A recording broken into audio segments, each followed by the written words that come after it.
অন্যান্য ধর্মের যে সমস্ত ভাই বোনেরা আছেন, আমরা ইনশাআল্লাহ বুকের চাদর দিয়ে তাদেরকে আগলে রাখবো। সকল ধর্ম বর্ণের মানুষকে নিয়ে বাগান সাজাবো। আর কোনো বৈষম্য এখানে বরদাস্ত করা হবে না। বিচার বিভাগ দেখবে না কে সাধারণ মানুষ আর কে দেশের প্রেসিডেন্ট। বিচার কারো মুখের দিকে তাকাইয়া আর হবে না। বিচার চলবে একদম সোজা সাপটা। আমরা একটা কথা পরিষ্কার করতে চাই, বাংলাদেশ এখানে সকল ধর্ম বর্ণের মানুষ। আমরা এখন থেকে আর কোনো বৈষম্য বরদাস্ত করব না। একটা মানুষের যোগ্যতা আছে আর তার দেশ প্রেম আছে, এনাফ। তার হাতে তার উপযুক্ত কাজ চলে যাবে। এই কাজ দেখবে না তিনি কোন ধর্মের, তিনি যে কোনো ধর্মের হতে পারেন। তিনি যোগ্য লোক, যোগ্য ব্যক্তির হাতে যোগ্য কাজ যাবে ইনশাল্লাহ।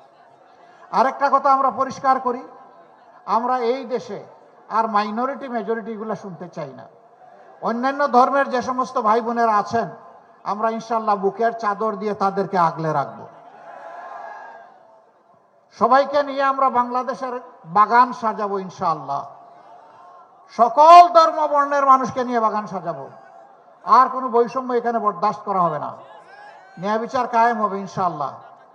সেই ন্যায় বিচার কায়েম করতে গিয়ে বিচার বিভাগ দেখবে না কে সাধারণ মানুষ আর কে দেশের প্রেসিডেন্ট।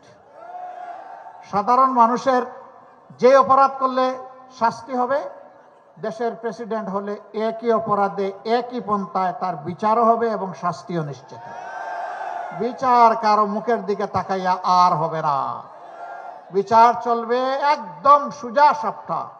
বিচারের দিকে তাকাবে, অন্য কোনো দিকে তাকাবে না। সম্মানিত ভাইয়েরা, গরম বাতে বিলাই বেজা। যারা সারা জিন্দেগি মানুষকে কষ্ট দিয়েছে তারা ভয় পাচ্ছে। ও তোমাদেরও ভয় পাওয়ার কোনো কারণ নাই। এই ন্যায় বিচার তোমাদের জন্য, আমাদের জন্য, সবার জন্য। এতদিন তোমাদের জীবন ছিল অপমানের, কারণ তোমরা চোর, তোমরা চুরি করেছো জনগণের সম্পদ।